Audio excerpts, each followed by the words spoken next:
السلام علیکم، welcome back guys on science studio. آج کی اس ویڈیو میں ہم بات کریں گے کہ باقاعدگی سے یوگا دماغ اور جسم پر کیا اثر ڈالتا ہے۔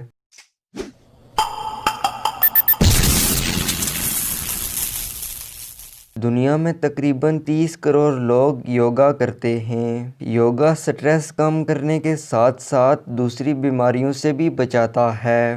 ویسے تو یوگا کی بہت ساری اقسام ہیں، لیکن عام طور پر یوگا میں جسم سٹریچ کرنا اور میڈیٹیشن شامل ہے۔ یوگا باقاعدگی سے کرنے کا پہلا فائدہ کمر کے درد میں کمی ہے۔ دنیا میں تقریباً 5 کروڑ سے زائد لوگ کمر کے درد میں مبتلا ہیں۔ ایک اسٹڈی سے پتہ چلا ہے کہ یوگا کے 6 سے 12 سیشن کے بعد پارٹیسپینٹس کو کمر کے درد میں واضح کمی محسوس ہوئی ہے۔ یوگا کی کچھ اقسام میں ہیمسٹرنگ کھینچنے کی وجہ سے ہپ فلیکسر ٹائٹ ہو جاتے ہیں، جس سے کمر کے نچلے حصے پر دباؤ پڑنے سے درد میں کمی ہوتی ہے۔ آپ جتنی یوگا کی پریکٹس کریں گے، اس سے اتنے ہی ہیمسٹرنگ ڈھیلے ہوں گے۔ اگر آپ یوگا میں میڈیٹیشن کریں تو 7 سے 16 سیشن کے بعد خون میں سی ری ایکٹیو پروٹین کم ہونے سے سوزش کم ہوگی۔ یہ پروٹین سٹریس کی وجہ سے زیادہ بنتا ہے اور وقت گزرنے کے ساتھ اس سے دل کی بیماریاں اور کینسر بھی ہو سکتا ہے۔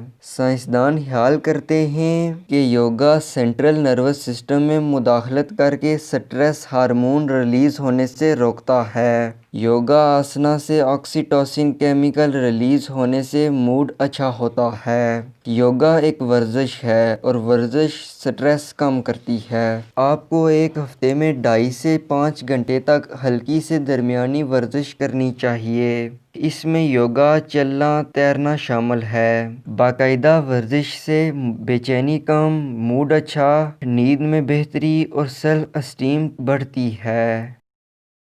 اگر آپ کو آج کی ویڈیو پسند آئی ہے تو ویڈیو کو لائک ضرور کریں۔ ملتا ہوں اگلی ویڈیو میں، تب تک خدا حافظ۔